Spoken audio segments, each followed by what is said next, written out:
Welcome to Bigfoot and the Bunny. This is a couple's journey into the mysterious, the unknown, and the paranormal. I'm your host, Chris Carr. And I'm your host, Kristen Johnson. Together we are Bigfoot and the Bunny.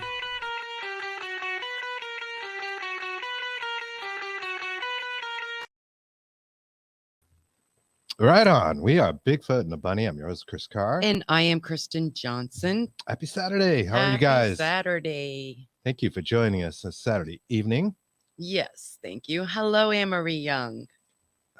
How's your chair, Kirsten? Oh, my goodness, yes. Our chairs are getting worn out. This was funny. So, as you all know, the other night I was having a really hard time with my chair. It kept going down and down. And so I had what was it? We put Michael Lynch's video on, The Good Doctor, Michael Lynch. And right as soon as that video went, I took, honest to God, a roll of duct tape. I'm not kidding you. And I duct taped the hell out of the bottom of my chair. So I think it was the great duct tape of 2023. Duct tape fixes everything. It really does. It really does. So hey there, Irene Takura in Japan. Happy Sunday. Yes. Happy Sunday. You. Yes. How are you doing this morning? Barbara Woodbury's Hi, here. Barbara. Hello. Here's our friend Cisco. Hi, Cisco. Journey through the Gate Paranormal Portal podcast, which we were on recently. Yes, we were. Yes. And I am slinging bacon at you, girl. That's it. We love the bacon. Making bacon. Is our buddy Anthony. Hello, Anthony. Hi, Anthony. What's going on, buddy? Of Texas Wraith Hunters. Yes. Wraith World podcast and yes. Texas Wraith Hunters. Excellent podcast, buddy, on P3 Network. Yes. And you got to talk to Anthony not too long ago. And I was sick. Wow, so dude, sorry. you blew my mind. Oh, it blew everybody's mind. It was wonderful. Hey, June. What is June. going on? Hello. Good evening. Especially Les. Oh, yes. You have seen our ad. I'm so psyched. Yeah, we have a great show for you guys tonight. We are thrilled to be bringing back one of our guests that we had on, I think, about a year and a half ago. And we loved talking to him. You guys are really going to enjoy this. I know our audience is kind of changed a bit. So a lot of you guys probably didn't see that interview. Mm-hmm. We're going to cover some of the stuff we talked about then and what he's been up to since. You're going to love this. His name is Les Velez, and he's going to share stories and discuss OPUS, the Organization for Paranormal Understanding and Support, as well as its mission to reach out and provide help and support those who have encountered extraordinary paranormal experiences. And by this, we're talking about abduction phenomena primarily, though we're going to talk about, straight up paranormal stuff as well and where it overlaps. Les is awesome. Let's bring him on right now. Hey, guys. How are you? We're doing great. Good evening, sir. Good evening. Welcome back. Welcome back to Thank you for having me. Blessings to you. Thank you. To you as well. Oh my goodness, it's really been amazing since the last time I talked to you that there's a lot of things going on. But first, I wanted to talk about duct tape. Yes. So today on YouTube, I saw this use of duct tape that I've never seen before to open up jars that are really tough to open up. Okay. So you put a little bit of duct tape around it, okay, like about 3/4 of the way around it, and then you pull it, and it works like a charm. So, no kidding. Yeah. So I've seen that. FYI. Thank you. Well, it does, I guess, fix almost everything. Almost. It's kind of working on her chair. It's working on the chair. Oh, I was having such a hard time the other night. It was terrible. I felt so bad for the audience. I just kept lifting it up, and I'm like, look, this is my chair keeps and we keep that's what's happening. It's it's that's it, I'm done. These are the things that happen in life that you have to deal with, especially on a live show. Right. As the show goes on, we get shorter and shorter. Yeah. So now we're starting from the bottom, working our way up. There it is. Starting all over again. Exactly. But anyway, how have you been? Oh, I actually have been very good. I don't know. The last time I was on your show, I don't know if I had my open heart surgery. No, probably not at that time. Yeah, probably not. Yeah. I had like the most bypasses you could possibly imagine. I had a quintuple bypass. my goodness. Wow. But it worked out great. I am in better shape Continuing. now than ever been in. I've lost 30 pounds, and you What? know, I'm exercising regularly now, and I feel super, absolutely super. So anyway, Oh, that's good news. I'm You glad to look hear that. You wonderful. look great. well, Yes. thank you, You thank you know, very much. I've had some heart issues. I've been there. I haven't done that. My dad had a quad. I remember Mhm. involved in that, and it's quite a bit, and it's a road to recovery. So congratulations, you look awesome. Yes. Oh yeah, thank you so Like you're much. doing well. Yeah, So absolutely. Thank goodness these doctors are amazing. The things that they can do, it just boggles the mind.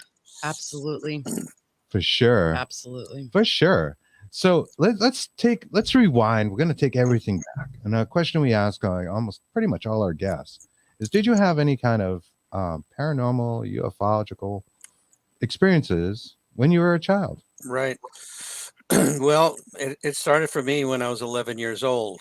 This was when I was living in Connecticut, and I was coming back into the house after feeding my dog Caesar, and it was you know, dusk, and uh, the this object, this oval, whitish, totally silent object, was hovering over this tree line near my house, and you know, it slowly started to drift away, and it scared the hell out of me, and I ran into the house, and I tried to get my father to come out, and finally when he did come out, it was gone, of course, and he said, oh, it was probably just a beacon of light reflecting off a cloud.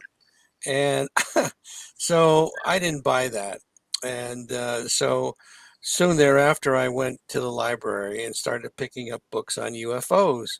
And back in those days, George Adamski was the big you know, ufologist, if you will. And so I really got into it for a while. And then as I got, you know, to become an adolescent, my interest changed substantially, and I kind of drifted away from the whole ufological situation.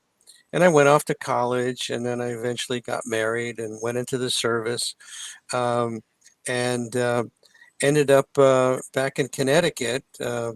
And an opportunity came up for me to buy into a business in Northern California. And so I did. I took the whole family out there.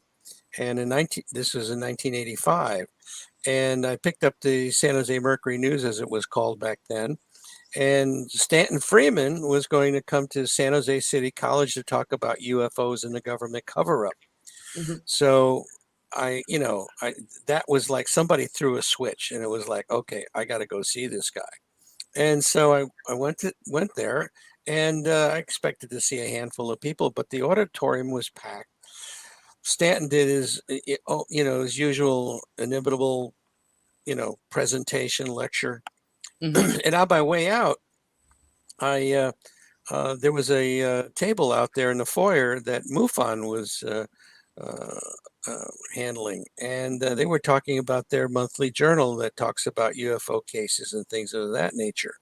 So I decided to get that, and became a member. Started to get the journal, and after a while, very short a while, it was like not enough for me. I needed to get more involved, and found out that they had a field investigator training course. And so I took it and I passed the test, and I'm out there, you know, investigating cases with a more senior person, which is a great way that they do that, the training. And almost without exception, the cases turned out to be not only UFO, you know, sightings, but people were telling us that they had contact with non-human intelligences. And that kind of blew my mind because, you know, I was kind of a nuts and bolts kind of a guy, you Mhm. know, way back when. But Right. they, Yeah. yeah, they started to open up my window of believability by telling these stories, and it wasn't just one person, because if one person told you this story, you might say, "Oh, hell with it," you know, it's got to be crazy. But then when multiple people start to tell you the same story, and then they ask you, do you know of other people having similar circumstances? And then the next thing I had to do is say, yes, I do. So shortly thereafter, I began facilitating a support group in San Jose in my office. And that's when things really got interesting, because people started to tell the stories that I had never heard before. And of course, it became very evident that these people needed some type of a help, and besides a support group. So one day, a gentleman from the Coast Weekly paper in Monterey uh, contacted me, and he wanted to interview me based on what I was doing. I guess MUFON headquarters had given him my name as someone to contact, to talk to. And he was writing this article about UFOs and things of that nature. So the article came out, and shortly after, a woman that also was written up in the article because she was a psychic, contacted me and said, I would really like to understand what was going on with my brain waves when I'm in contact with these off-earthly entities. And so, when I heard that, I said to myself, how could I possibly help her? And then she said that she was in contact with an emergency room doctor down in Carmel, California. And that got my interest because I had a doctor friend, Dr. Eugene Lipson, that was interested in meeting other doctors that were interested in the phenomena. So I called him up and I said, hey, why don't we go down there and interview this woman and see if, and there's this other doctor down there. Let's see what happens. So we did. And as we got into her house, there was a picture on the wall. And it was an interesting picture because it was a picture like it was obviously in the Caribbean, blue, crystal clear blue water. She's standing on the back of this vessel. And so I said, what's this all about? And she said, well, I was helping these treasure hunters. I said, really? That's interesting. How were you helping the treasure hunters? And she said, well, I was in contact with the captain of the galleon that went down. And that started a mediumship. that started the afternoon off. And then she started to tell us things about ourselves that there was no way that she could possibly know. Okay, because she didn't know us from Adam. And we come to find out that after a near-death experience that she had become very psychic. And so she had this ability to contact people, but also she's been in contact with people. She's written multiple manuscripts, and one of them was her conversations with Jesus. And so these are the kind of things that transpire in this field that are mind-boggling. And so that afternoon, after we had that experience with her, we came away and saying, well, how can we help people like this? And that's when OPUS was hatched, the Organization for Paranormal Understanding and Support. And so in 1994, we officially became a 501c3 nonprofit organization. And so, since then we've grown, and we've been able to help a lot of different people over the years. And the way we help people are basically three ways. And one of the ways is a new way that we just came up with probably about a year ago, if that. The first way is that we have a totally confidential online support group. And we have over 300 people from around the world: South America, Australia, Asia, South America, or Europe, Africa, even.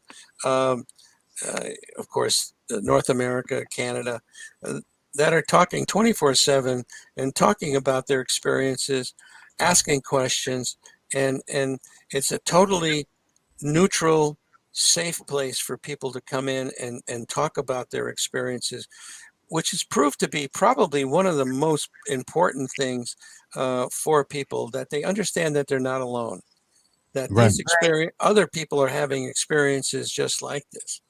And these experiences have run the gamut. I mean, sure, contact with non-human intelligences, but then you have orbs. You have the Greys, you have the Mantids, you have the reptilians, you have the Nordics, you have the military. Yes. Yeah. Military, yes. Yeah, And on a note, I'm sorry. I yeah. No, go ahead.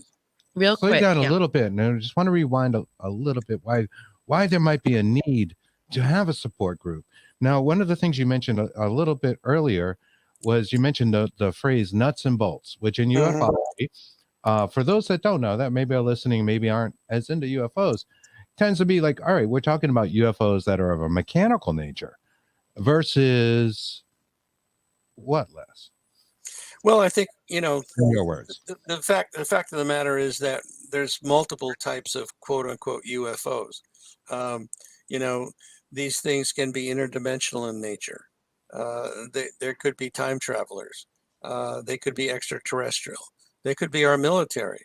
There's all kinds. But MUFON, the organization itself, for years and years, has strictly stuck to the nuts and bolts type thing. Here I see this object. It's solid. It can land. You can touch it. Things of that nature. How does it operate? But then there's this whole other realm, if you will, that exists that is way beyond that. It's Right. things that you can't touch. You can't understand the propulsion systems or how they operate, if they operate in that way at all. Are they biological in nature as Right. opposed to mechanical in nature? So there, it's a phenomena that is very, very, very complicated, and so for people to say it's this or that, it's very difficult to say that. It could be multiple things. Indeed. And a lot of times the word consciousness comes up Yes. when we're talking about this kind of non-nuts and bolts phenomena that people experience, that what they see with their five senses, and then maybe additional senses, something that seems to get enhanced, in fact. Which is, yeah, I had a question. Not unlike near-death experiencers. Right. And, their psychic powers seem to they come away with a little bit more, according to like the Free study and things of that nature. You mentioned that this medium that you were talking to Had an had NDE. an NDE, and she Yes. came back, and it's kind of like what opened up her gift, if you will. And that seems to be the case with a lot of the abductees that we've talked to, Yes. which is a good thing, a very positive thing. Sure. Yeah. But what would you think that a person that's had that experience, they come away and oh, geez, maybe now they can remote view, or they have their premonitory dreams, different clair, like a different, yeah, maybe they got one of to the label it, clairaudient or something like that, clairsentient, some and have new ability. mediumship is right. the Why would they abilities. need a support system? Well, I think there are people that are having positive experiences. Probably 70 to 80% are having positive experiences. But then you have the minority that are having negative experiences, and I espouse that to the fact that just like we have good people and bad people here on this plane, if you will, there's good ones and bad ones up there, and so there are people that are having unfortunately negative experiences that come to us to help them try to negate that experience and try to cause it to stop for them. It's a very mixed bag of things. It's like there's two schools of thought, that they're all good and they're all bad. Well, I definitely don't agree with that.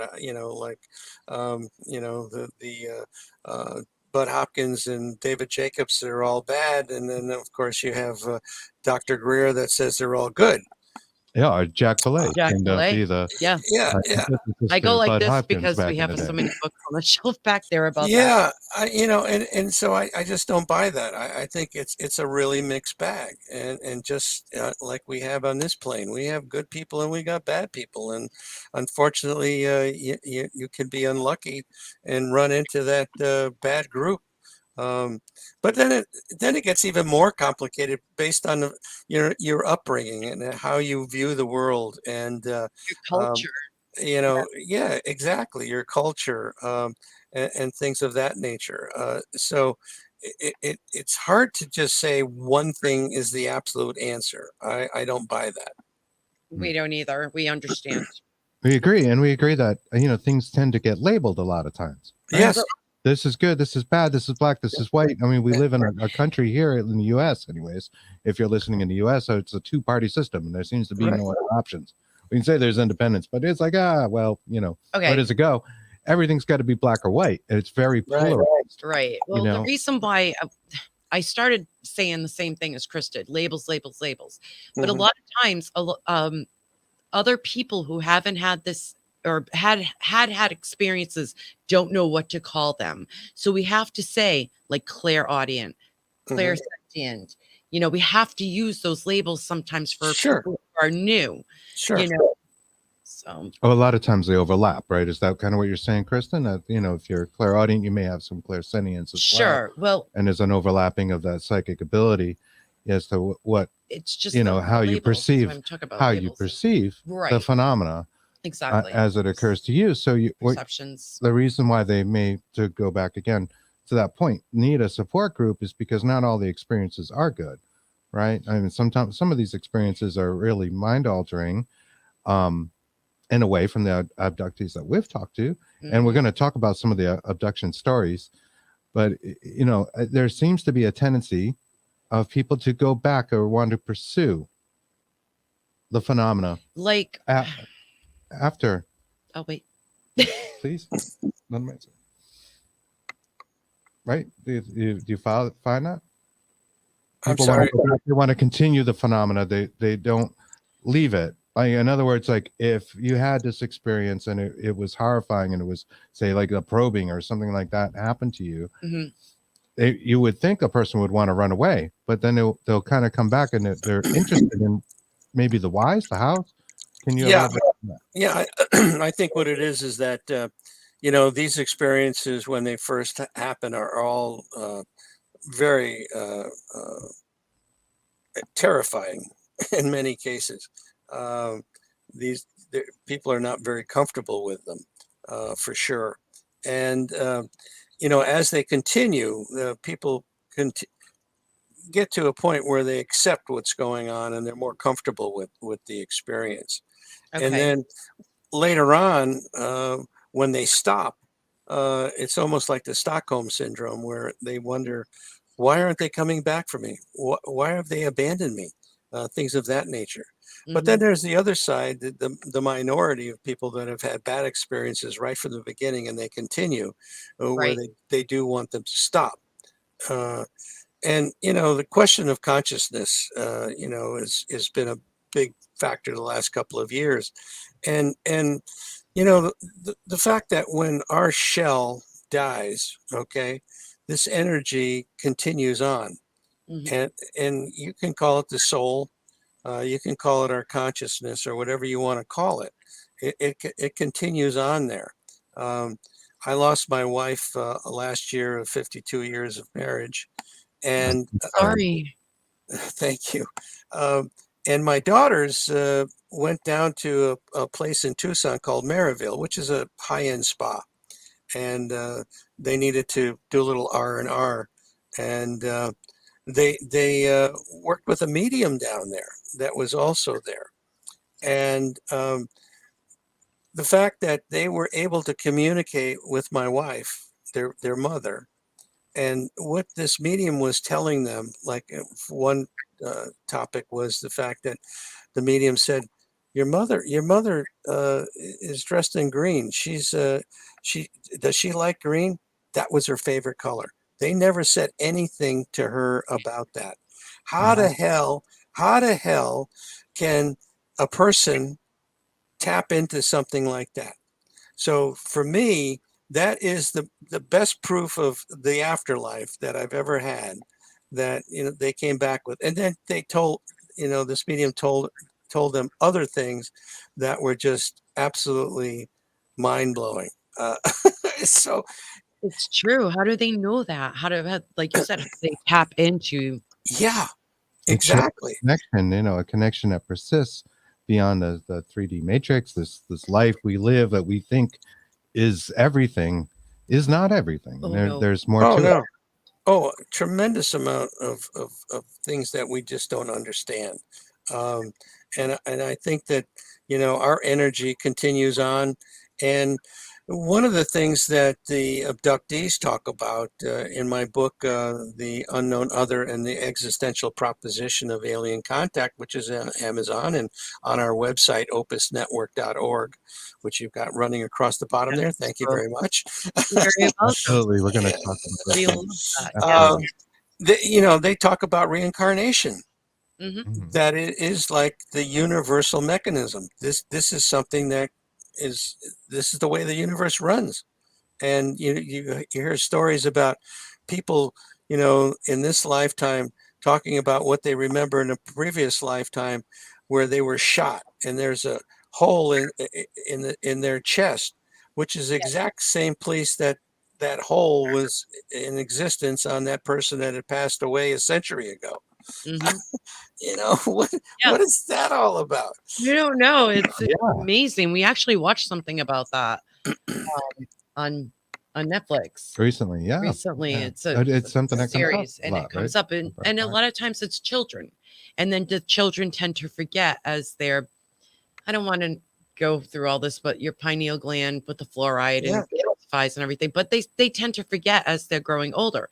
But it's true, they had different places where they were reborn with that spot or Right. something on the neck, and Right. it's really bizarre. It's how do we can't explain it. I'll bring up your book there, just at the top Thank of this, right? Oh, real thank quick. you. The Unknown Other and the Existential Proposition of Alien Contact. You have a forward there by one of our favorite people in ufology is Yes. Linda Moulton Howe. Yes. And I mean, her work on cattle mutilation is incredible. Oh yeah. And just, one of the people that has just been out there for a very long time, Decades. talking about this, writing about this, Yes. trying to get the word out to people that Trying to there figure is it something out. going on and we don't have all the answers. Fantastic. And Yeah, that's available on Amazon. she's been a friend of mine for many, many years. And I remember the first time I met her was in Albuquerque at a MUFON symposium. And God, I always have a hard time remembering the famous debunker's name. He was he always wrote for the Aeronautical Journal or something. You remember his name? The Randy, No, it wasn't Randy. Anyway, I'll think of it I have eventually. a brain lapse at the That's all at right. the moment as well, but yes, we I think we know. Yeah, yeah. Of course, he's gone now, and Mhm. I had he liked scotch, and so we sat at the bar and had a couple of drinks, and I told him that I was getting this nonprofit organization started to help people having paranormal experiences, and he was very, very kind and very helpful. And he says, just make sure you do things right, and so you don't leave yourselves open to litigation. Right. And so we had a very, very good time. I mean, but of course, his idea about UFOs and everything was very negative. But that doesn't mean you can't have a good time with somebody. That's very true. Yeah. Very all right. Jack Kilowatt said James Rand. James. Was is that it? what you were No, it wasn't Randy. No, it wasn't. That's what I was No, but that's a good guess. Yeah, right. He was going to pay Yes. $1 million if you could convince Oh him. yeah, right. No, it wasn't him. But It's kind of a scam. Yeah. Actually, I had a question out here for you, and I'll pitch this. Jack Kilowatt says, Les, have you ever spoken with an abductees who experienced a failed abduction where Yes. the Greys are either fleeing the scene or hiding in their location? Yes, we've got a gentleman in our support group that has had some significant experiences with the Greys, where he's basically had an altercation with them and caused them to flee his apartment, and he basically drew blood. Oh goodness. Yeah, and whatever that was, because he had spots on his rug, and then of course it disappeared. He wasn't able to collect anything to analyze it, but it wasn't. I shouldn't have said blood, but it was some fluid that came out of them, and so yes, and I've heard of instances where people have bitten them, and in one case, a person ripped an arm off. and it was like not a super reaction by the Gray, but so you tend to think that this is more robotic in nature, which has been posited for a number of years now, that these things are maybe biological robotic in nature. So it's fascinating to understand that kind of thing going on. A lot of times in these stories, these things happen in the hypnagogic, hypnopompic states, places where people are starting to fall asleep, starting to wake up. Do you believe that those states are a sort of portal or gateway to some of the phenomena, which also overlaps into the paranormal phenomena, as we typically think is paranormal with shadow people and certainly the old hag and syndrome? Yes, I think that is definitely a factor. I don't know if it's the full answer to it. I mean, there's astral travel that's going on. There's so many different aspects of these contacts, and I think the thing that seems to you know what's the word I want to look for, to understand or to confirm that these things are real. To validate. Confirm, yes, to that they come back with marks on their bodies, that there was no way that this could have possibly happened. And then also implants, the implant process that goes on. So there's a number of factors that get involved with this type of phenomena that leads to basically evidence that something is going on. It's not just in your mind. There's a physical thing happening, and it's not that person is doing anything like that. And a lot of these things have nothing to do with being in bed at night or being in a hypnagogic or a hypnopompic state. You're in your car, you're driving down the road, and 3 hours later, and I've got a case that I worked on when I first got involved with this, that these two people saw this object, multiple objects actually. Well, I should back up a little bit and tell the whole story. Sure. Please do. Take Yes. your time. These two people were young couples. They were both amateur pilots. They were picnicking up in a state park north of Santa Cruz, California. And they were coming out of the park, and this is an area that's quite hilly, and so they were up at a higher elevation. They were coming down out of it, and they saw this light over the ocean, and this, which caught their attention, and this light got bigger and bigger and bigger until it was over their heads, and it was a triangular craft, and it was about the size of a small Learjet, and it proceeded to go into this canyon behind them. And so they noticed another light over the ocean, and this thing got bigger and bigger and bigger. And again, it was over their heads, and it was the same size craft, triangular craft. And it went back into that canyon and sat down next to the other craft. This happened 5 more times, total of 7 craft in this canyon.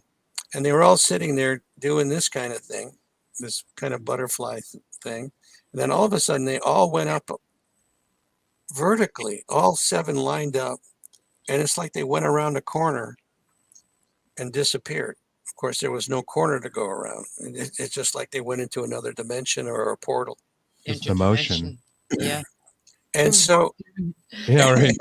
We're all doing and so that's the positive thing about being on video. You can do these kind of things. Anyway, so they started to go down out of the park, and this trail that they went on, and I went up there with them after this happened, and is difficult to navigate during the day because it's highly wooded, it's very dark, a lot of rocks and things. It's not a real easy path to go down. They felt like they were floating down out of there, and they were like in a state that they it was like they were mesmerized, if you will, something like that. And next thing they know, they got down to their car, and that's the last thing they remember. For 3 hours, they ended up in a restaurant, which is normally like 5 to 10 minutes away north of there. And again, they had no recollection of what had happened during that 3 hours. And they don't know how they got to the restaurant. No, absolutely Oh no my- idea. So they came to a support group meeting, and they both had developed a rash. Okay. That they eventually went to a doctor. I guess it was his doctor that they went to, and he didn't know what it was. This area's got a lot of poison oak, poison ivy type of thing like that. So he figured, well, they're messing around. Who knows? They got a rash because it was like in their crotch area. So anyway, Oh Oh, what happened in that time Oh lapse? my goodness. yeah, exactly. And so they had taken a picture of it, and they went to another doctor. I guess it was her doctor, and he didn't know what it was. He said, "Well, maybe it's something to do something internal. I really don't know." Anyway, like I said, they took a picture of it and they brought it to the support group meeting. They showed it around, and almost without exception, every one of those people said they had a similar rash at one time or another. And one of the people in the group said, "I think I know what it is." So we all sat there with our mouths hanging open, and the person said, "Well, I'm pretty sure it's a reaction to the fluid that they dip you in when they bring you on board the craft to sanitize you." Come on. But just in that one area? Or did the other Well, people have the sensitive rashes? skin? Yeah, it was in various places. It was in Okay. various places. Okay. Maybe sensitive skin areas. Yeah, exactly. Oh Exactly. my goodness. Wow. Wow. So, so, that this is like when I was first getting started in this whole thing, and you talk about your window of believability, it's like it starts to open up because you start hearing multiple people talk about these kind of things, and it's not just one person. And And it starts to validate, like Kristen yes, mentioned earlier, your own beliefs and your own experiences. exactly. Right? And you say, At like, first you think you're going nuts, and then for a while it's like, Well, well, yeah. acceptance. Yeah. It's like Well, the a lot of the you know? people that have come to us over the years have already gone to a psychologist or a psychiatrist because they think they're going crazy, and the psychiatrist says, "No, you're fine. You have no psychopathology." And so then what? What the hell do Right. you do then? right. Here's some meds, Yeah. Well, yeah. Unfortunately, that's what unfortunately, happens in yeah. a lot of cases. Exactly. It's sad. It really is sad. It I'm is. glad we have all of us to get this out there so people who have had experiences will understand. Don't take the meds. You're right. It happens to you. You're Yeah, not but crazy. we're not giving any medical advice here, right? Yeah. We're not. No. 'Cause we're on YouTube. Yeah, no. And we're not doctors. And we're not doctors. That's right. Um, Yeah, I just wanted to say that. no, I know you're what you're not crazy. saying. Absolutely, absolutely. It's so strange. These experiences, and why I bring it up is because almost all of our guests have had some sort of phenomena of Like one kind or another 90% of them. when they were children, and here they are as an adult, still talking about it in one way, shape, or form, right? So it's Well, almost like they're trying to put together the pieces. Well, it seems like it's very common for abductees to start off in early childhood having these types of experiences. And also, the other thing that seems to be very common is that there's been some kind of childhood trauma.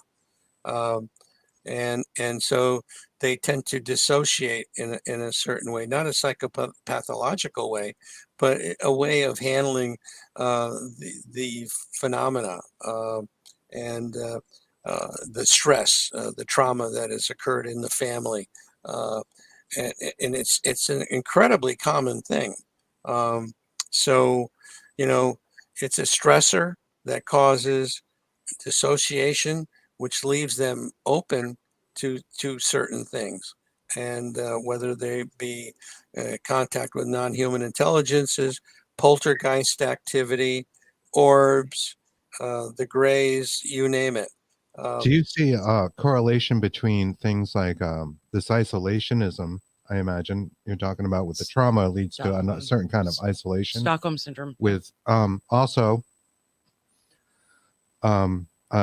only children without siblings. Like Kristen and I were both only childs. Is there a greater frequency of them? I don't know the answer to that. That's a good question. You know, whether these people, matter of fact, I'm going to write that one down. I don't know if we've ever looked at it that way in terms of whether or not a person was an only child. So I can't give you an answer to that, unfortunately. Okay. No, fair enough. Fair enough. Yeah. Thank you. Yeah. I No, that's wanna a good think we question. were- Thank you. Only child. Yeah, I see. We're in the process of doing our. We did the omega-3 study back in 2007 that OPUS, or not OPUS, but MUFON funded, where we took 71 people that claimed that they were abductees and 51 people as a control group. And without going through all the conclusions, the bottom line was that none of these people had a psychopathology, that they were not fantasy prone, which a lot of debunkers talk about the fact that these people are fantasy prone. They didn't have all the other things that people talk about as far as the false memory syndrome or sleep paralysis, because like 2/3 of these cases had nothing to do with being asleep in your room. Okay. Right. Right. So that's an important factor. So, and then these people, their worldview changed significantly when they had these experiences where basically, hey, we need to be better to one another. We need to be better stewards of the planet. We need to love one another. These are all super positive things that came. Mhm. And then there was differences in their temporal lobe activity from the control group. And so that's something that's been a real hot button of late with Gary Nolan at Stanford University and Kit Green from the CIA, analyzing these people that have had more connections between their caudate and putamen area in their brain. And that is a whole nother fascinating thing, because then these people seem to have the ability to be telepathic, to be more psychic, and that it runs in families, and that these people that have that capability seem to connect with other people that have that same ability. So there's a process going on right now where, and it's absolutely incredible evidence of the fact that we are getting to be a higher level of human being with that kind of capability. We are, being, getting to the point where we can do things like that. And after generation of this thing kind of going on, that we're all going to be there. And then the rest of us that don't have that capability, we're not going to procreate very much. It's almost like our subconscious has a way of just being able to see things that we can't through our, human biological senses. Mm-hmm. It's like the subconscious just knows. They always say in AA circles, an alcoholic will find another alcoholic, like in a room, just instantly, right? Yeah. And it's like you say, a psychic may find another psychic, and it's the same kind of thing. It's almost like on a subconscious level, there's just something about us that recognizes things in other people that we either like. It's maybe a vibration, as is often tossed around. That word vibration and the frequency, Chemistry. some kind of thing like that, Yeah. or some kind of familiarity that draws people together. Right. And of course, there's this whole other thing about the sexuality, and that the aliens have a tendency to set up these matings, if you will, that go on for whatever reason. I tell you, once you start going down this rabbit hole, guys, there's so many aspects to it that there's a lot of theory, but it's very difficult to just hang your hat on one particular thing, because I think there's so many different answers to it. Wow, we get some great questions, We have a lot of comments in questions. the audience, and I'd like to bring a few of them up. Irene Takura says, would a person being possessed by something be close to being abducted because it happened to her? Would a person being possessed by something be close to being abducted? And Well, being possession is similar to abduction phenomena. Do you see parallels there? well, whether or not you're talking about angels or demons, as far as possession is concerned, this is all connected. I believe, and it's just a different aspect of it. So it could be close to being abducted, but not necessarily going to happen. There's no way to tell if that's the case. But if you're being possessed and it's a negative situation, which most possessions are, you need to reach out. And of course, we have resources to help people in that regard, to point you in the right direction. So if you contact us at opusnetwork.org, we can possibly do that for you. That's right. And that's a good point. Nobody talks about being possessed and raising money for charity. that story never seems to go around. But if you care to donate, you can. Yes, Right. we do take donations. Yes. Yes.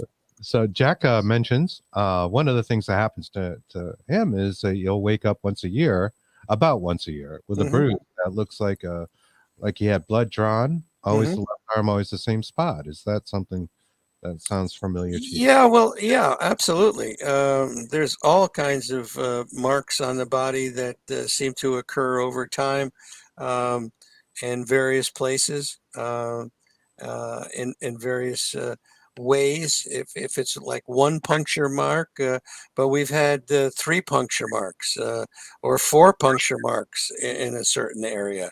So it's certainly a possibility that something like that is going on with you, Jack.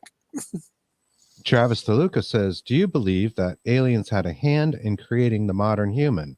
If so, could abductions be a way to monitor our evolution? Harking of the Anunnaki theories. That's a good question, Travis. And one of the things that I believe, based on how old our planet is, and I'll back this up a little bit. Gary Nolan from Stanford University did a presentation one time here, probably about a year ago. And he talked about the fact that our DNA changes about every 600,000 years. And based on where we are now and where we started with this whole process, the planet would have to be 9 billion years old, as opposed to 4.5 billion years, which the scientists seem to say it is. So if that's the case, there had to be some kind of intervention that had occurred somewhere along the line, and that we are being constantly monitored by these non-human intelligences to understand where we are, and it's probably still going on. And this thing that I mentioned earlier about the connections between the caudate and putamen area, where these people have incredible abilities, of telepathic abilities, psychic abilities, is far beyond what a lot of people have these days. And so if they've, manipulated their DNA, then this is something that they would be very interested in. And it seems that these people are having experiences. Their parents have had experiences. Their grandparents have had experiences. So it runs in families. So, yeah, I tend to believe, based on just that fact alone, that the scientists say we're 4.5 billion years, but if you look at our DNA and how it's progressed, it'd have to be 9 billion years old. So We agree. Yes. yeah, Now that also speaks to things like we were talking about before the show about RH negative folks, yeah, Yes. and which is brought up a lot as having a more commonality for There's these a kind lot of of experiences. us in the room right now that are RH negative. So yes, please. yeah, this came about 40,000 years ago, supposedly, and so what's the purpose of that? I don't have an answer for that, by the way. I wish I did, but it's another experiment of some sort, and it seems like the RH negative people are being followed more extensively than the ABs and the O negatives and people like that. So in my book, by the way, I talk about all of that, and I have a graph of all the various blood types and which ones are the most prevalent as far as people being abducted. Right. I'm going to throw that up on the screen. Yeah. For those of you that may have just joined, your book is The Unknown Other and the Existential Proposition of Alien Contact with a foreword by Linda Moulton Howe. Absolutely. Thank you so much. Which you said RH, I mean AB and all that, but Mhm. you still can have the RH factor with that because I'm Oh, like yes, AB yes, negative, yes, AB, yes, yes. AB young, same thing, Right. but yeah, just to let everybody know. Yes. Oh, Joshua yeah. asked, what is RH negative? Maybe you just covered that real quick so people know Yes. about the Reese's. The negative reasons. Yeah. Yeah. Again, it's something, like I said, came about 40,000 years ago, and we don't understand why or how, but it's just a factor of the blood that most of us are Rh positive, uh, and so uh, to have this thing all of a sudden show up is something we're still scratching our heads about. It's kind of an oddity, right? It is. It's an oddity. So if you go with the Darwinian theory, I'm about to explain this. Supposedly evolution, we came from apes, but Rh negative means that we have no rhesus monkey gene in us. So that kind of puts the Darwinian theory, I mean, out of just like of that equation. We have no monkey gene. So that's basically what that is. Yeah. Well, I think again, it's like how do we process all of this and try to understand it? And the bottom line is that um, we are still trying to figure out. They archaeologists are still finding humanoid bones that are millions of years old, Mm-hmm. millions of years old. Yes. You know, and and so how did we go from there to where we are now? Mm-hmm.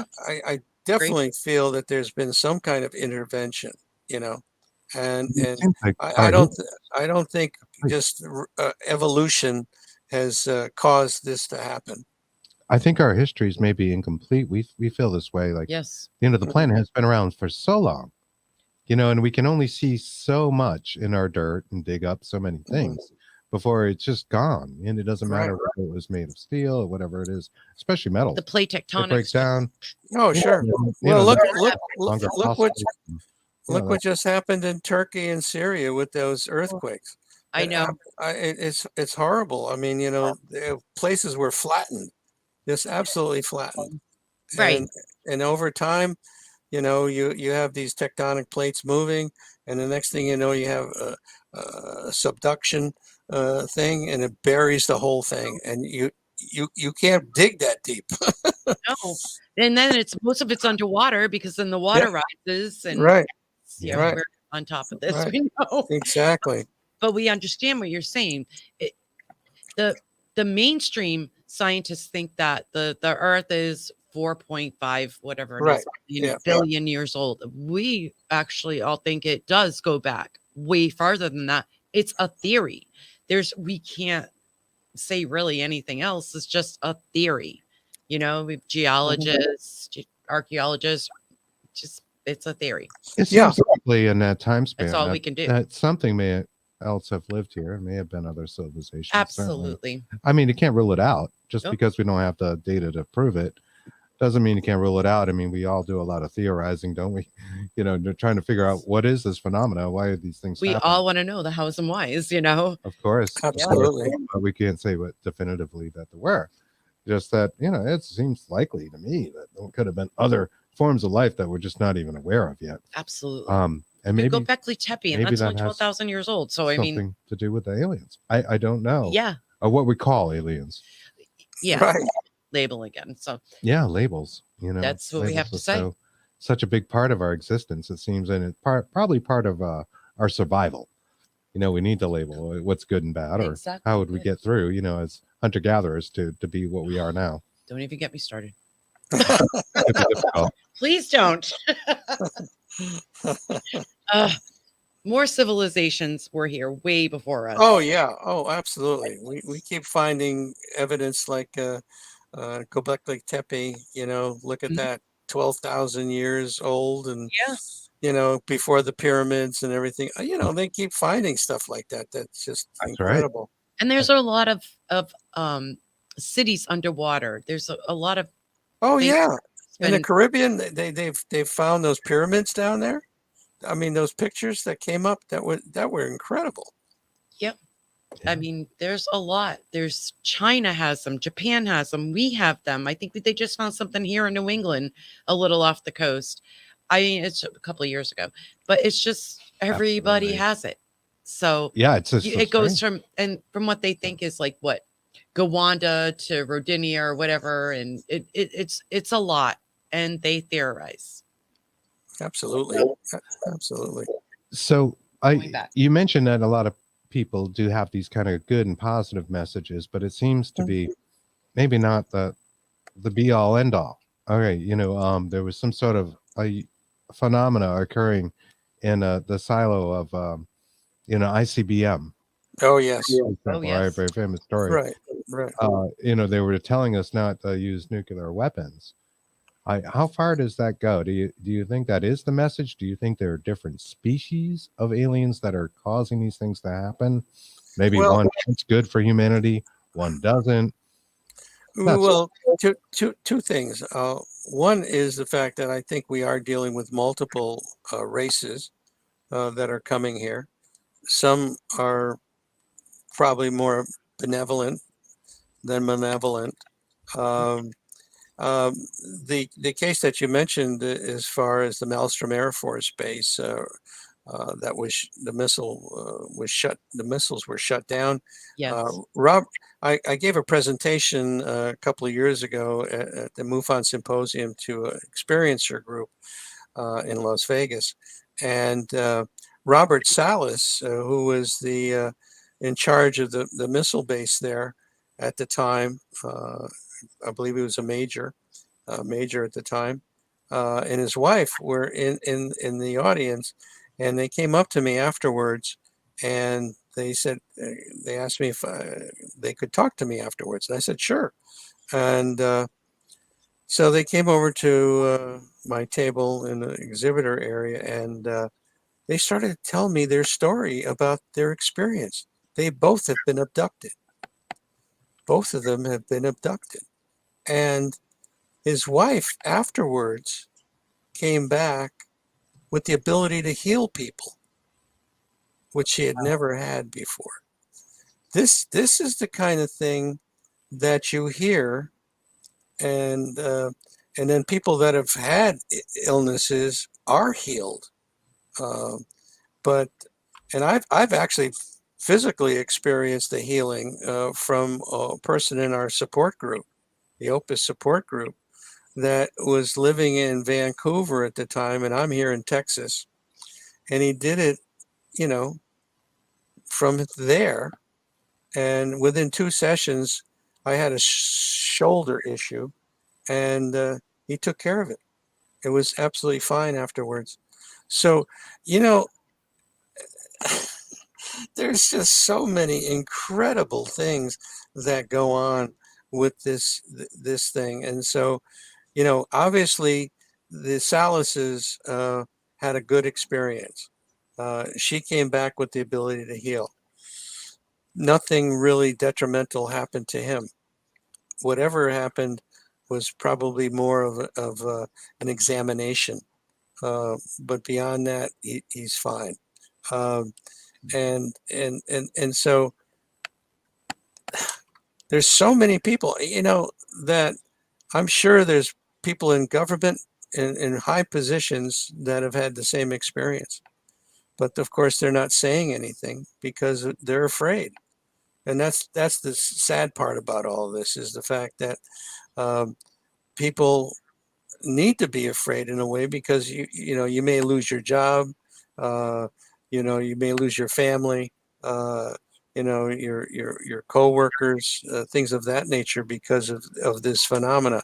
But it's getting to be less of a problem because of the fact that the government came out with their UAP report 2 years ago, saying that, wait a minute, these things are real, folks. We don't think they're the Russians, we don't think they're the Chinese, and they're not ours. So who the hell are they? Right. Right. And That's especially a the podcast in its own propulsion right there. Oh systems, yeah, not being able to, see heat or some sort of heat signature or some other way of propulsion. We don't really understand how they're getting around. exactly. Through like will or something, which kind of harkens back to the astral projection that you mentioned earlier. Consciousness, Just Well, consciousness wanting things. And a number of years just before COVID shut everything down, I had the opportunity to have lunch with Lou Elizondo, and we had a great conversation about the mechanics of these objects. And he basically said, without going into a lot of detail, that they think they understand how these things operate, but they haven't put that out there to the public yet. And he says it's not element 115. They don't need it. It's a very small power source, and it has something to do with the skin of the craft. There's a combination of the power source and the skin of the craft that causes this phenomena that basically negates time and space. Oh my wow. God. Well, that's crazy. actually huge. Yeah, thank you for Thank you. saying that on our podcast. I think that's amazing. The skin of the craft has almost like a brain function. Yeah. Like being outside of the biological 3D, world. Yeah. And is that really being outside of this thing we call the five senses, really just having like additional senses? That's what I wonder. Like if it's not really so much interdimensional as it is just having more abilities that we just can't comprehend. See that we can't see. Well, I think See, I think in quotes. our situation is the fact that there's so much we don't know, and our physics, especially the debunkers say, well, it can't be done. You can't go faster than the speed of light. You can't do this. You can't do that. It's out Well, there. I think that's bullshit. I think that there's a lot of things that can be done, but we just don't understand the physics yet. Exactly. Thank you for saying that. Yes. Right. We believe the same thing. I mean, All of where us were do. we, 100 years ago with what we considered physics, or 200 years ago, 300? Oh yeah. I mean, just think 50 years ago. Right. Okay? Right. 40 years ago. What the hell happened? Where are we now compared to 50 years ago? It's incredible. It's incredible. That's right. That's where the proponents for like simulation theory and stuff come from. Like, look how much technology. I remember because I've been involved with business, in my previous lifetime before I retired, and I remember the days when we wrote letters to customers. Okay. And then we had the telex machine, and then we had the Twix machine.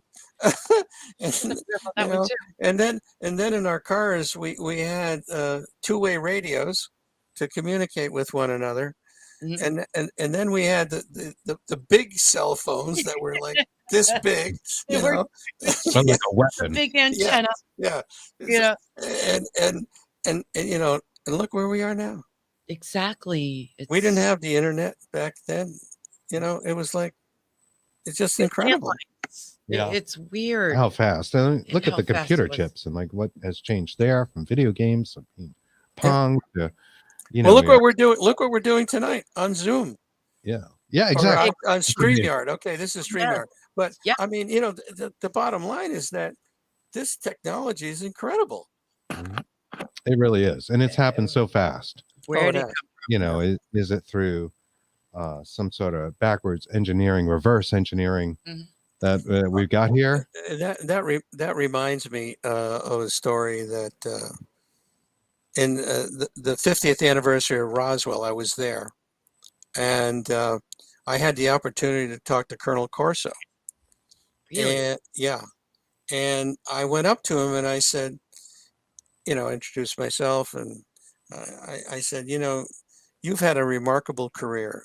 You're involved with the Eisenhower administration, and you know, now you've come out with a book that could cause a lot of aspersions on your character and everything like that.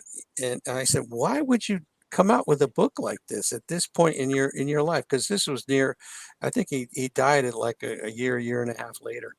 Um, and he says, our children, our grandchildren need to know that this happened.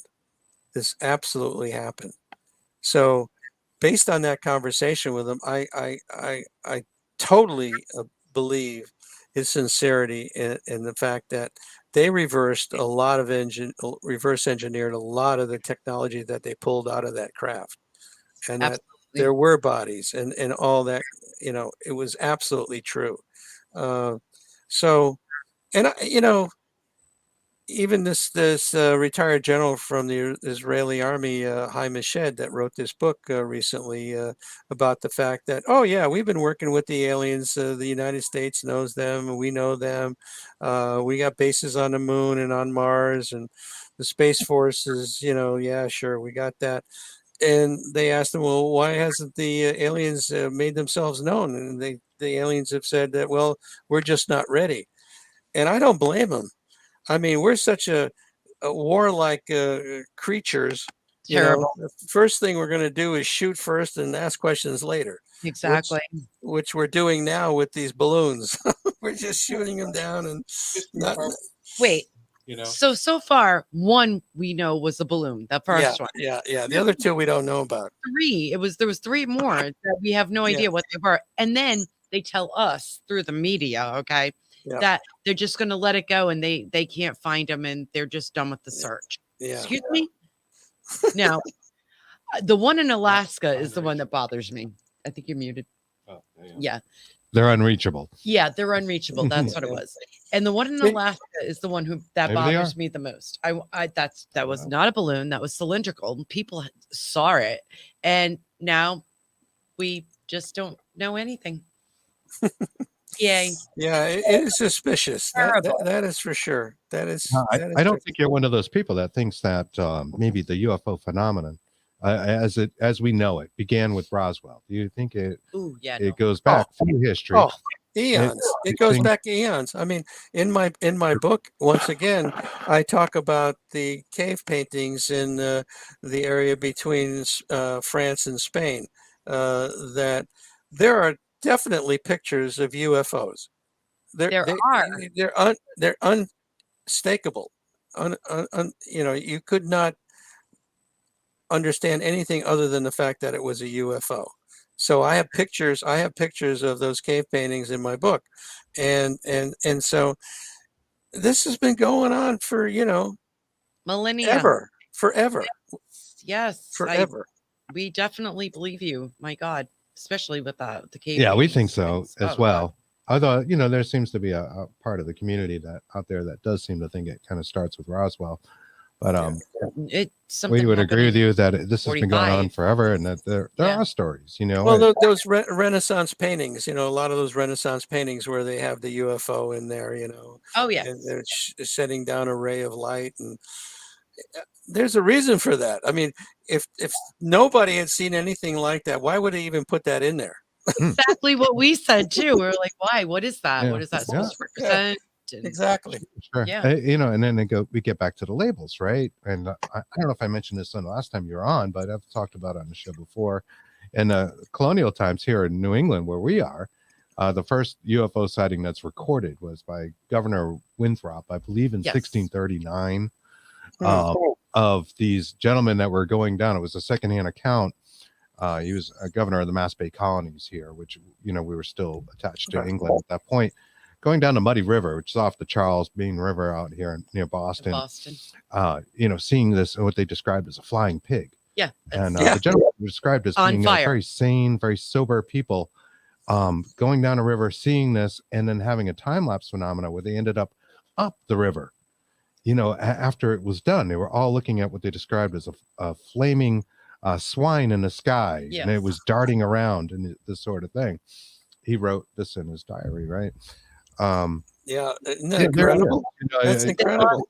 didn't know what to call it. They didn't have UFOs then, right? Exactly. Right. Of course not. Whatever they related to. And they lost Be- time. Because we had they didn't have anything close to flying at that point other than birds. Exactly. Yeah. Yeah. And there it was, and then they end up the river. And they Yeah. just described this phenomena that they saw and what This seemed to be happens- 5 minutes. And next thing they know, they're a quarter mile up the river, Yeah. which makes no sense if they're Yeah. all sick. And they all lost time. It's Yeah. bizarre. Yeah, it was Yeah. So hours. it's been happening. We Yeah. understand. Yeah. This is the kind of thing that happens with abductees all the time, where they're actually brought back before they were abducted. I mean, it's like this whole time dilation thing. They seem to be able to manipulate time, and bring you back before you were literally abducted, and so it's mind-boggling. That's for There's a lot of repression of memories too, right? A lot of times you come back, you don't You have really to go remember what happened, and that's where All like right. regression. hypnotic Yeah. regression therapy comes into Yeah. play and that sort of thing. Now, Okay. Go ahead. Sorry. Go I ahead. was going to ask you, do you do that? Does Opus do that? The regression? Well, what we do is I'll give you the three things that we basically do for people right now. One is we have this online support group, totally confidential online support group where we have over 300 people in it now from literally all over the world. We have from Africa, Australia, South America, North America, Europe, Asia, that are talking 24/7 to one another. Then the other thing that we do, we have a referral network of mental health practitioners, hypnotherapists, people like that we can refer people that come to us. And then the third thing, and this is the newest thing, that is we've set up what we call our EST, our Experiential Support Team, which is a group of people that have quite a bit of experience working with people that are having these kind of experience, and they do a triage on them and work with them to understand how we can help them and what we can do. But one of the things that you just triggered in your conversation before was the fact that one day in our support group, this is back in San Jose, California, a person said to me, "I've seen you before." And I said, "Oh, really? Where? UFO conference or something?" I said, "No, I saw you on board the craft." I said, "Really? Oh, that's interesting." And I kind of blew it off. And then it was like a year and a half, 2 years later almost, that a totally different person said, "I've seen you before." I said, "Really? Where? UFO conference?" "No, no, no.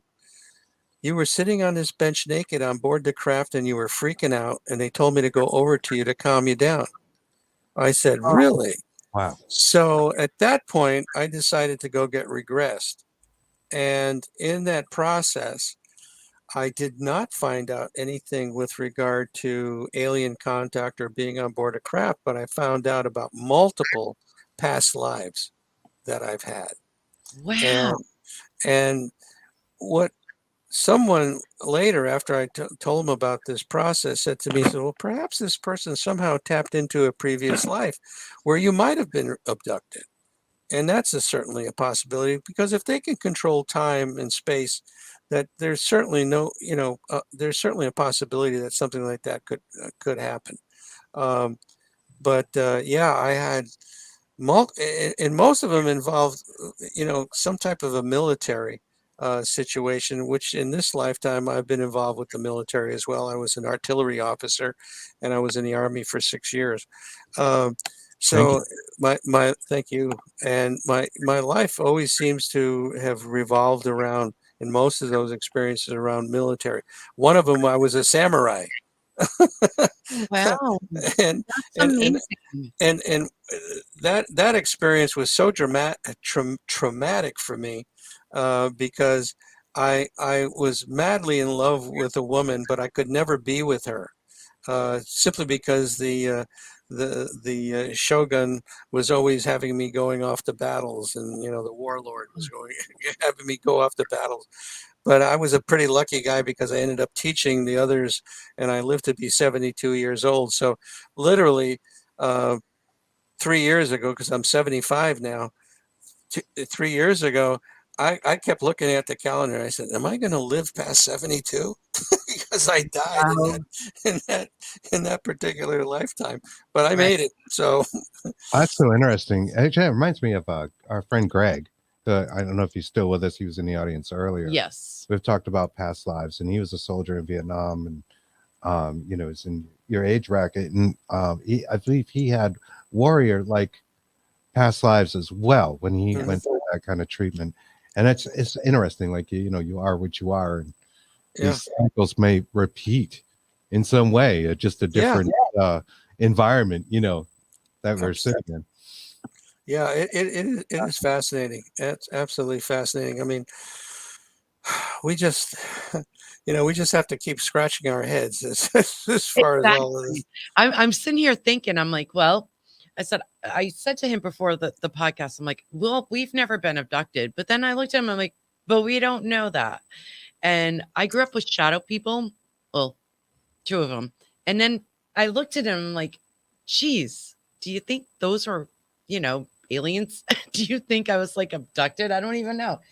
It's weird. Okay, here's a good question for you. Where do you see the overlap of what people call ghost or poltergeist hauntings and that sort of thing, or demons, angels? Hmm. I I elaborate on even that a say it. little bit, Yeah, Yeah. and yeah. the ufology phenomena. Well, I tell you, one of the things, we just finished the first phase of our omega-4 study, where we went out to the therapists that are working with uh, people that have had contact. And the thing that they came back with was the fact that the most common things that people talk about are, one, the grays, okay, Mhm. two, uh, orbs, three, interdimensional beings, and four, poltergeist activity. Yeah. So there is a real conjunction of all of these types of things into one. You know, they're related. They're related in some way. I I recently interviewed a woman by the name of Pam Nance, who does uh, basically ghost hunting, okay, if you will, and Investigating. Mhm. and she was involved, and she looks at things from a historical point of view. So most of her investigation, she's from the north South Carolina area, and in one of the investigations, she does EVP type work, Mhm. um, and uh, and she's an incredible. Matter of fact, I did the interview with her. It's on our website, opusnetwork.org, if you want to listen to this interview that I did with her. But she was in this old home, and she started to pick up gunfire, and then she started to pick up voices, and it turned out to be very obvious after a short time that she was listening to something around the Revolutionary War. And then there was communication going on back to her. And the person on the other side in the revolutionary time frame said that she looked like she was a ghost, that she was not, I've actually not literally alive. asked that question to the spirits. What do we look like to you? Yeah. And so we looked like we were, you know, passed on. And so that you talk about a time dilation. I mean, here's a revolutionary period, here's a present day period, and they're communicating. And we're looking like we're dead. Exactly. And they're alive and they're doing their thing. Oh my God. Exactly. Yeah, Greg chimed in.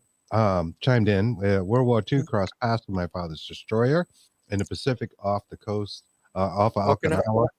Okinawa, and he was sunk. And I was also in the Bataan Death March. Oh my which God. him and I have talked about. We've talked We've about talked it on the yeah. show. Very interesting. And again, time. Yeah, these things It's just linear occurred, to and that's us, still but in Yeah. that same kind of role. But I a mean, different time frame. it is incredible. It is incredible. I mean, we know that these things happen. We know that this is possible. Do we understand it? I don't think so. But at the same time, I think if we keep chipping away at it, perhaps we will be able to, through quantum physics or what have you, yes. get a better understanding of how these things could possibly be. I mean, I appreciate what he just passed on, and I just can't imagine how incredible that was for him. He's a wonderful guy too. Yeah, he really is. Yeah. He's a great guy. I was going to say, do you think there's a role of manifestation, speaking of quantum physics, in all of this? And we might manifest some of this phenomena. I think so. You talk about telekinesis, you talk about various other types of powers that people have, being able to move objects and things. So yeah, I think it's totally possible to manifest something like this. Some people have that capability, and I don't. Probably it's a good thing that a lot of us don't have that capability. That's true. Right, right. And maybe it is slowly trickling down to our, Yeah. abilities. Although it seems like the human race may have had some of these abilities in the past. Yes. Well, Looking at the ancient writings of the Egyptian pharaohs, and going cave back to painting. shamans, of Yeah. the Netherlands and things of that. Well, nature. one of the most fascinating things to me is how, like, the structures at Sacsayhuaman in Peru, and other structures like that, where these massive stones are put together like they were liquid at one time, and they just kind of stuffed We them were just together. talking about that We were last having night. a conversation. Oh my Yeah. God! And it's amazing. It's It is you know, so fascinating. you can't even fit like a piece of paper, Yeah. Oh I mean, yeah. and they're earthquake. Most of them are earthquake proof. Oh So yeah. Yeah. they I mean, knew you have something. the smaller stones that are fit together just incredibly, but then the larger stones, Once, yes. how could they possibly do what they did? And of course, the latest theory on all that is that somehow this was all liquefied. It was in a liquid form at one point. Mhm. And that they had the ability to manipulate with the various compounds, and liquefy this stone, and then put it together the way they wanted to. And then Right. of course you've got stones like Baalbek that are So 60,000 tons. tons. Yes. And how could you possibly move these? We don't have cranes today that can move stuff No, like we that. have no machinery. I mean, it's not even just Baalbek. There's Yeah, other yeah. places, other sites that are just Oh yeah. ridiculous. Well, that last obelisk that was worked on, that was, I don't know, 100 tons or something like that, and it cracked, so they didn't have it. But They how did, did they? how- And then they show you how they think they created these things using I forget the name of the stone, diorite or something like that, to pound the granite. How Oh, yeah. long it takes to do just a little, like an eighth of an inch. Possible. How many people did you need to do that with every day for how many? Theorized. Now Yeah. going back to history, I maybe another point I want to bring out is like, what do you think about these things like polytheistic religions that seem to exist back then, where we had multiple gods and Yeah. deities and demigods and these sort of things? Do you think that they were perhaps alien in nature?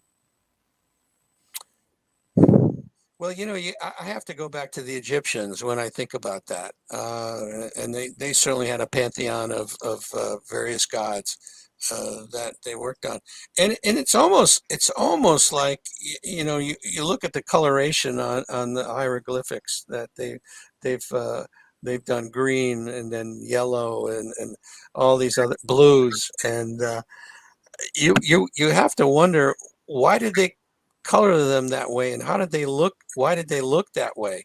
Right. Did somebody have a nightmare one night and decided, okay, this is this god, or that's god? Right. It's like, It's true. It's true. Yes. I don't know. I don't know. That's a good question. It's you would think that most of these people back then would be copying things and saying, okay, yeah, this guy is I am the god of the Nile and your crops, so and I have a green face, and so you need to bow to me, and if you screw up, I'm going to dry up the riverbed and Right. do it. Right. Exactly. There must Yeah. have been some kind of value in giving offerings if things Yeah. to human sacrifice.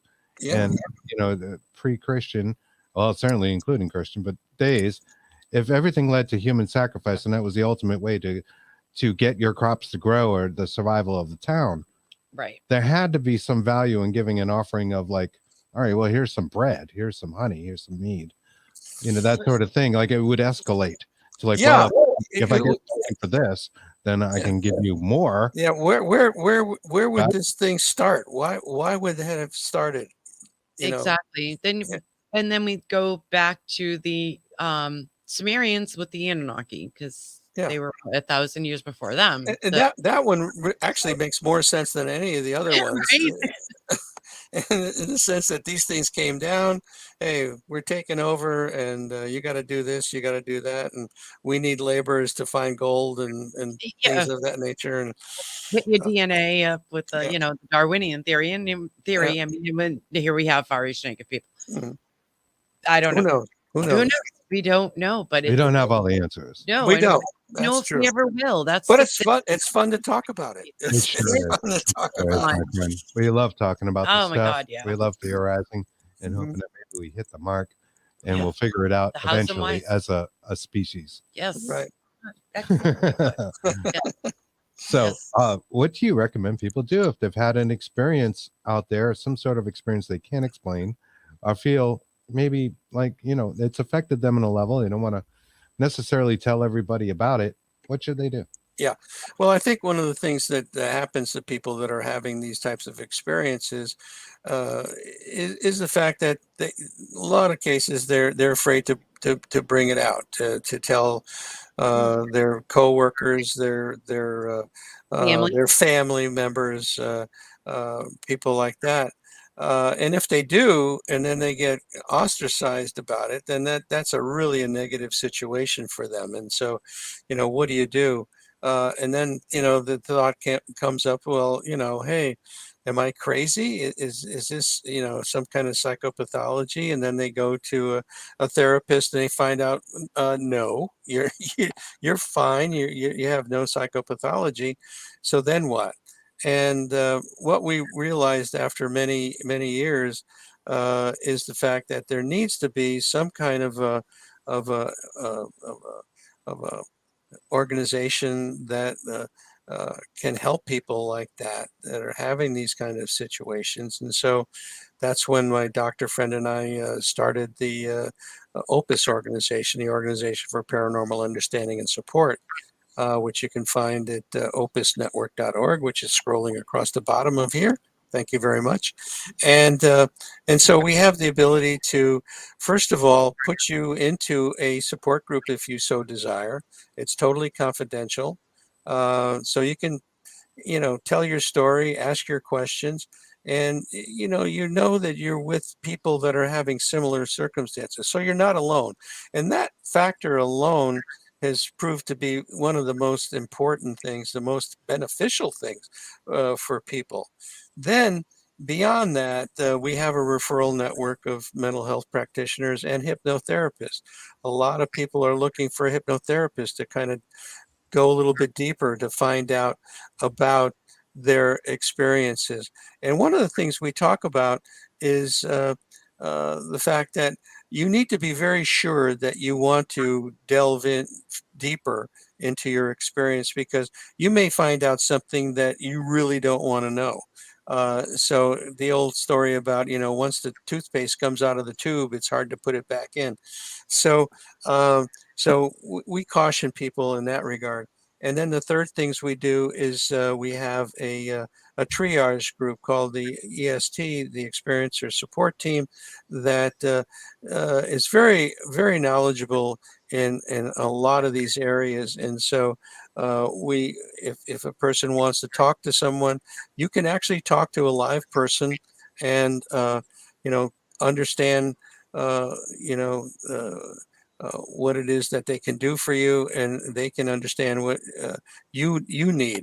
And so this proved to be very important. We have on our website, we have articles, we have uh, documentation, we have interviews that I've done with various people like Linda Howe, Terry Lovelace, who was in the military when he got abducted, and his story. And he's written a book about it called Incident at Devil's Den, which is a fantastic book about his experience. Yes, And yes. he's one of the only people that um, uh, really has x-rays of his implants, Yes. and the Yeah. story behind that. Yes. It is absolutely fascinating. So if I was to recommend a book, I would recommend Terry Lovelace's book. Um, and we have a board of directors, and we have an advisory board. The advisory board, Linda Howe is on our advisory board. Terry is on our advisory board. That's Uh, awesome. That yeah, is cool. And they are such, passionate people. Yes. So much. Terry, he was so great on our show, and he showed us those X-rays of the implant and told us the stories. That really I think connected with people. Riding his bike, and it's sort of like being in this Yeah. autopilot moment, and then it's like losing 6 hours, yeah. and that sort of thing. And Yeah. this stuff happens, guys. That's what we want to. Absolutely. That's what our One- platform is for here. I mentioned Pamela Nance's interview on there, and her paranormal investigations, and she's actually got photographs on her site, and I believe they're also on the interview that I did with her, of aliens that she was able to take pictures of. Uh, uh, Another person by the name of Patricia Mona, who is a psychic out of Canada, who's worked with the Canadian Mounted Police, finding missing people, bodies, and I mean, she's worked with other people, telling them about things that were going to happen to them, and she's incredible, and the things that she's able to do with her psychic abilities. There's a whole plethora of things that are going on that are just absolutely mind-boggling, and it's a whole realm that we just don't have all the answers to. We don't, We but I don't. mean, together I we mean, can talk about it. Yes. We can work it out, and knowing that you're not alone, that Yep. you're not You're isolated, not like we alone. mentioned earlier, isolation feeling of, wow, what is this world? And I'm all by myself. You're not crazy. You're not. Right. crazy. Nope. So one Just- thing, one cool last thing was on our website. There's a support button on there, just about on every page. So all you got to do is click on that if you're looking for help. That'll get you to an area where you can submit your story. We only ask a few questions, very few questions, and then you will be contacted within 72 hours. We guarantee that, because we want to get back to you as soon as possible. There you go. It's so wonderful. it is. It's Thank you so great so that much. somebody offers Yes. kind of service, because who would? It's if you're not out to make money, our world is all so money based, and everything is about Corporate. profit and corporate, and just Don't even get me squeeze started. the most we can and manipulate the masses. And I don't want to get into conspiratorial theories, but Yeah. my gosh, I mean, just look around. Like, what controls what? Right. They seem to control One everything. percent. They don't care about your experience here. They just want you to pay your taxes and do your work. Yeah, exactly. Yeah, matter of fact, I was just going through all this rigmarole with the state of California and the federal government, because we're a nonprofit, so you have to submit all this paperwork every year. So, oh my God. We it's understand. It's a lot of work. It's a lot of work. But Man. God, you just oh, the book. What I wanted to say about the book: all the proceeds of the book go directly to Opus. I don't take anything for it. That's my contribution to the cause. Come on, that's wonderful. So, Oh, that is a beautiful thing. Yeah, we just have to get that now. all right. I'll buy one. Chris will buy one. Yep, we're good. There you go. The Unknown Other. Yep. And the existential. I'm sorry, I have a cold. Proposition of alien contact. By the way, if you're a Kindle Prime member, the book is free. If you're just a regular Kindle member, it's like $9.99, and then if you want the hard copy thing here, it's $20. It's not bad at all. Fantastic. That's wonderful. Fantastic.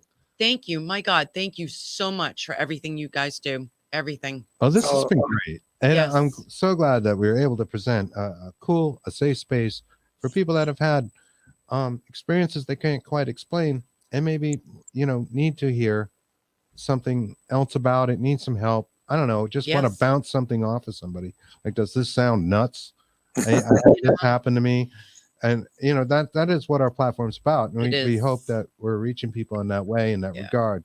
It's not a purely entertainment thing. It is really to share our own experiences and unite people in their own experiences, so they don't feel like so isolated. Alienated. That's the Well, I think I said this at the top of the hour, or maybe before we went on, that I really appreciate what you're doing and getting the word out on things of this nature. It's very important that shows like yours are out there doing what you're doing. So thank you very much, and I appreciate having me back on the show. I really enjoyed it. Oh, we loved having Come you back, please. This Yes, has been we wonderful. have a lot of things else to talk about. I have so many questions written down. Absolutely. So. As you can see, we go in a million different directions. Yeah. But, oh no. Well, that's what's fun. That's fun. It is. And Eric, I just saw his comment there that they're walking among us. Yes, they are. Yeah. Oh my God, I could just go on about it. Do you like Ingo Swan's writings?